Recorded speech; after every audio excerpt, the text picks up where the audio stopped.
그런데 이 우크라이나 사태가 만약에 더 길어진다라고 했을 때 유로존이 스태그플레이션을 겪는 게 아니냐. 이렇게 된다면 유럽 국가 기업들은 공장을 돌리기가 힘들잖아요. 공장을 멈췄어.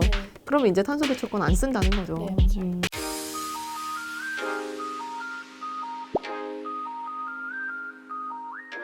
최근에 원자재 가격이 정말 많이 올랐잖아요. 그쵸. 근데 이 와중에 오히려 뚝뚝 떨어지는 자산이 있었단 말이죠. 녹색 원자재라고 불리는 이 탄소 배출권 가격이 굉장히 많이 떨어졌습니다.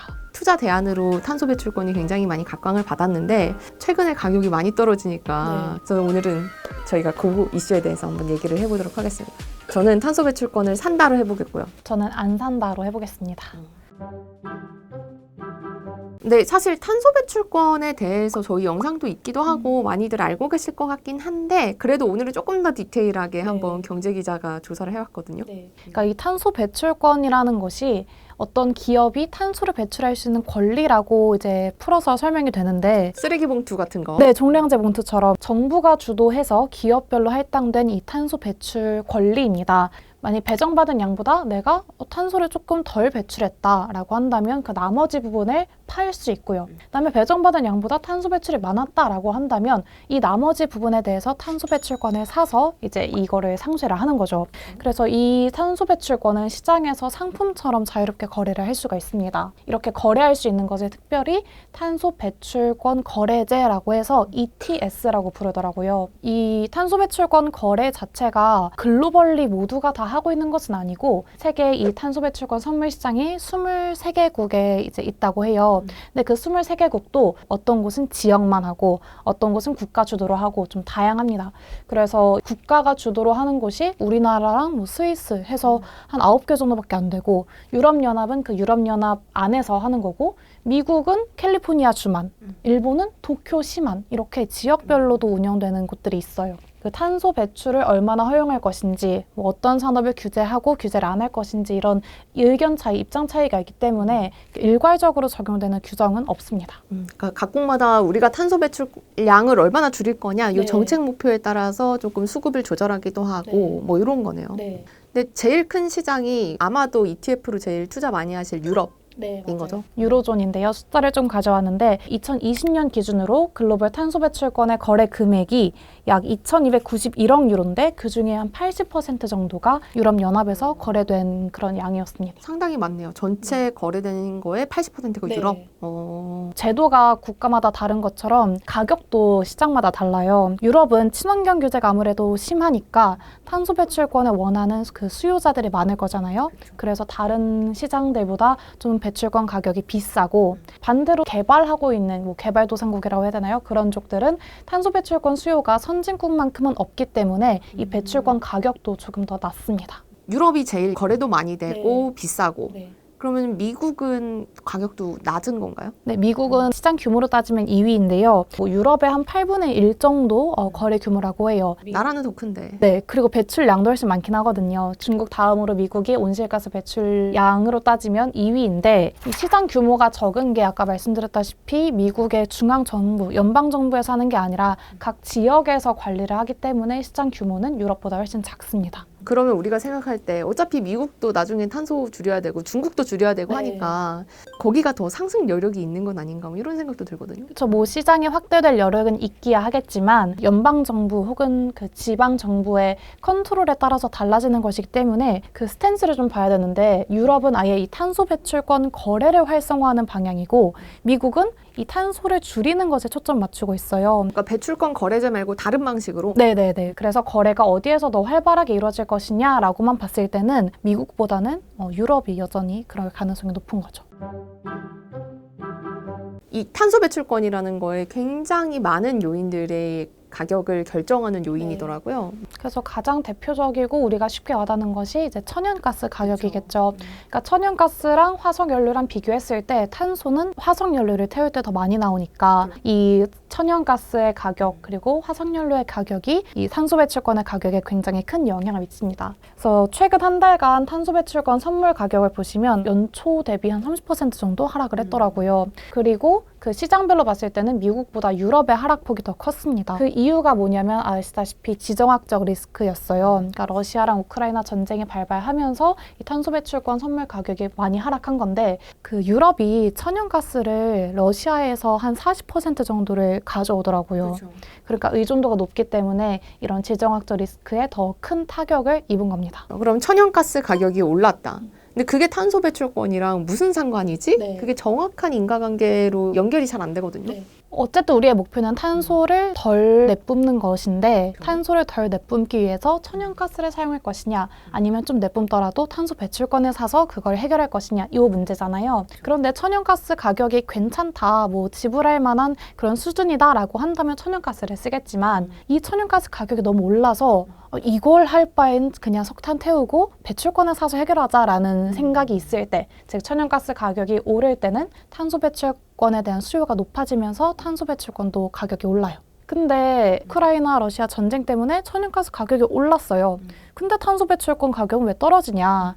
그 두 번째 요인이 석탄인데요. 아까 말씀드렸잖아요. 기업이 선택할 수 있는 게 천연가스랑 화석연료, 석탄이 있는데 이 화석연료 가격도 오른 거예요.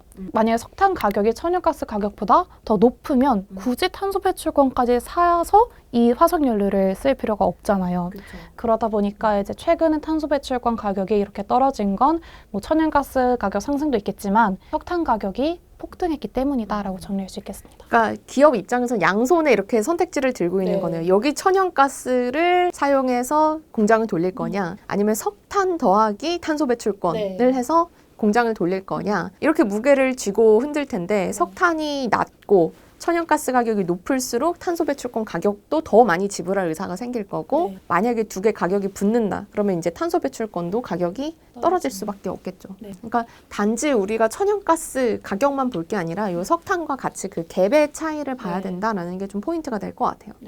그래서 천연가스든 아니면 석탄을 때우든 기업이 이 연료들에 대한 수요가 높아야 어쨌든 탄소 배출권 가격이 뭐 오르든 내리든지 할 거잖아요. 그런데 이 우크라이나 사태가 만약에 더 길어진다라고 했을 때 사람들이 우려하는 부분은 유로존이 스태그플레이션을 겪는 게 아니냐. 그러니까 물가는 오르는데 경기는 침체되는 상황에 빠지는 게 아니냐라고 걱정을 하면서 이렇게 된다면 유럽 국가 기업들은 공장을 돌리기가 힘들잖아요. 그러다 보니까 그럼 생산도 줄어들 것이고 경기도 둔화될 것이고 그러면 공장 못 돌리니까 뭐 천연가스든 석탄이든 수요도 줄어들 것이고 그러면 이 배출권에 대한 수요도 줄어드니까 배출권 가격도 낮아질 거고. 그러니까 결국 공장을 돌려야 탄소를 배출할 텐데 공장을 멈췄어. 그러면 이제 탄소 배출권 안 쓴다는 거죠. 그러니까 그래서 이 부분도 사실 포인트가 될 것 같아요. 그러니까 지금 경기가 점점 둔화될 것이라고 생각을 하느냐, 아니면 리오프닝으로 경기가 다시 그래도 반등할 계기가 생길 것이라고 생각하느냐, 이 관점에 따라서 경기가 좀 둔화될 것 같으면 배출권 가격에 하방을 더 많이 보시는 거고, 그래도 경기 반등할 것 같다라고 하면 배출권의 상방을 조금 더 보시는 거고, 그렇게 판단을 하실 수 있을 것 같습니다.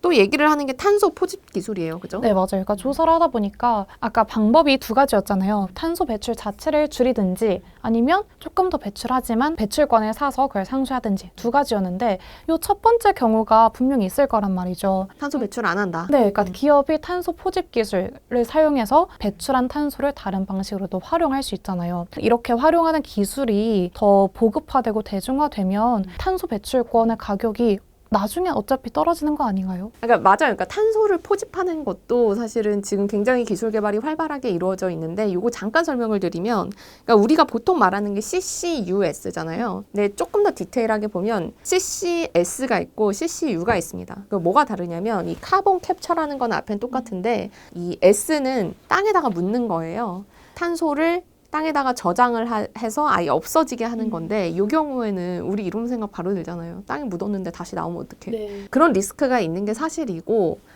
조금 더 쉽지만 그런 리스크 때문에 우려점이 있는 기술이고 또 CCU라는 거는 아예 이 탄소를 포집을 해가지고 다른 자원으로 바꾸는 거예요.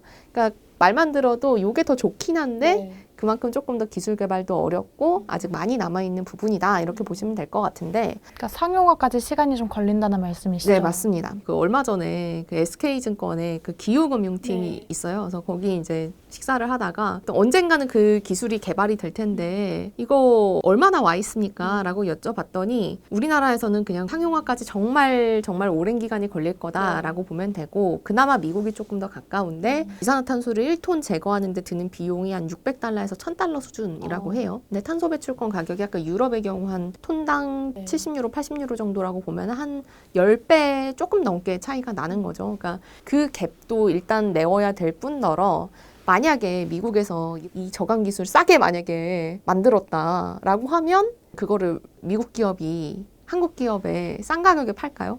절대 그렇지 하지 않겠죠. 왜냐하면 이 탄소 배출이라는 게 지금 관세 장벽으로 작용하고 있는 상황이잖아요. 더군다나 지금처럼 이제는 뭐 위아더 월드 없잖아요. 그쵸. 각국마다 우리나라에서 반도체 다 만들 거야. 뭐 이런 식으로 점점 칸막이가 생겨가고 있는데 이거를 외국 기업한테 쉽게 제공할까? 라는 거죠. 그렇게 생각하면 탄소 저감 기술이라는 것도 그렇게 가깝지만은 않다라는 생각이 드는 겁니다. 네. 아까 말씀하신 칸막이가 계속 생기고 있으니까 우리나라도 개발할 것이고 미국도 개발할 것이고 이렇게 모든 나라가 개발을 하면 당연히 언젠가는 이 탄소 포집 기술이 상용화되는 날이 올 거란 말이죠. 그럼 그때는 탄소 배출권 가격이 떨어진다라고 볼 수 있는 거잖아요. 그러니까 그때 되면 상승폭은 어쨌든 줄어들 것 같아요. 왜냐하면 이 탄소 배출을 할 수 있는 그 가격대가 정해져 있을 테니까. 근데 그렇다고 해도 탄소 배출권 가격이 많이 떨어진다. 그러면 이 탄소 포집 기술 안 하고 이거 탄소 배출권 사가지고 그냥 배출하지 않겠어요?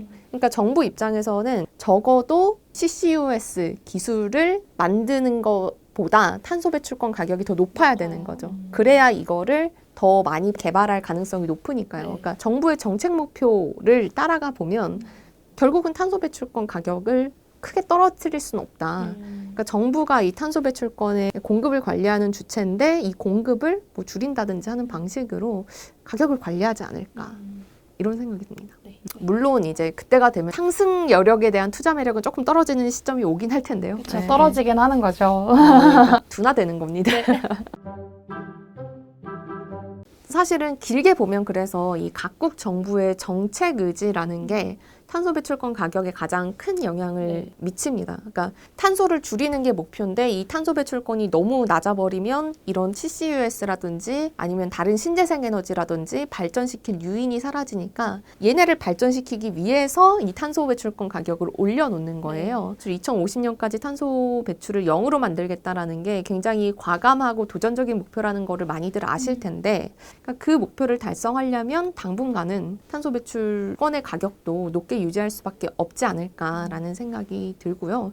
그래서 실제 미국 탄소 배출권 시장은 요 상방과 하방을 가격을 그냥 우리 주식처럼 막 왔다 갔다 할 수 있는 게 아니라 정부가 어느 정도 통제를 한대요. 그러니까 이 탄소 배출권 가격이 너무 높아져도 기업 입장에서는 조금 부담이 될 수 있잖아요. 이게 공장을 돌리는 원가니까. 그리고 너무 떨어져도 우리가 원래 생각했던 이 정책 목표, CCUS 발전하고 신재생 에너지 발전하는 그거를 달성하지 못하니까 이 밴드를 정해놓고 그리고 이걸 물가 상승률에 따라서 조금씩 이렇게 올린다고 하더라고요. 근데 이렇게 정부가 어쨌든 가격을 통제할 수 있다는 것이 뭐 기회일 수도 있겠지만 뭐 리스크 요인일 수도 있을 거라고 생각해요. 뭐 하방이 뭐 지지된다는 점은 뭐 충분히 좋은 것이긴 하지만 상방도 제한이 되어 있다라는 것은 투자했을 때 큰 재미를 못 느끼는 부분이 아닐까. 그 상방이 올라갑니다. 근데 아까 말씀하셨던 것처럼 기업이 공장을 돌릴 때 이 탄소 배출권이 원가의 일종으로 작용을 하는데 지금 인플레이션 국면이잖아요. 그렇죠. 그랬을 때 인플레이션이 우려가 되기 때문에 만약에 정부가 그럼 탄소 배출권 가격을 좀 낮춰서라도 이 인플레를 잡아야 되겠다라고 한다면 탄소 배출권의 가격이 좀 떨어질 요인이 있는 것이 아닌가라고 생각을 하고요. 그리고 이 정부의 에너지 정책이 어떻게 될 것이냐 이것도 좀 생각을 해봐야 되는데 독일이 원전 폐쇄를 연기했고 그렇죠. 또 우리나라도 원전에 대해서 조금 더 이제 긍정적으로 변하고 있고 이 얘기는 우리가 뭐 화석연료 이외에 대체제가 충분하다는 것으로 해석이 되기 때문에 그럼 기업이 탄소 배출권에 대해서 대체제가 있는데 예전만큼의 수요가 있을 것인가라는 부분도 생각을 해봐야 될 것 같습니다. 그러면 오늘의 한 줄 요약을 해보면 먼저 하시겠습니까? 네. 이 탄소 배출권을 그럼 누가 사느냐라고 생각을 했을 때 어쨌든 수요자들은 기업이잖아요. 그런데 기업 입장에서 탄소 배출권을 굳이 사지 않더라도 다른 대체제를 선택할 수 있다면 이 탄소 배출권의 매력이 떨어지는 것인데 저는 이 대체제가 뭐 신재생 에너지라든지 뭐 다양하게 있을 수 있다고 생각을 해서 탄소 배출권의 가격이 뭐 언제까지 오를 수는 없다라고 생각을 합니다. 저는 산다의 입장에서 보면 이 탄소 배출권이 어쨌든 목표는 탄소 배출을 0으로 만들자라는 거잖아요. 근데 이 목표가 언젠가는 달성이 되겠죠. 그러니까 언젠가는 투자 매력이 사라지는 자산이지만 어쨌든 그때까지는 상승 여력이 있지 않을까. 탄소를 줄여야 되는 게 우리의 지상 목표라면 정책 도구인 탄소 배출권의 매력도 어느 정도까지는 유지가 되지 않을까. 그래서 산다로 하겠습니다.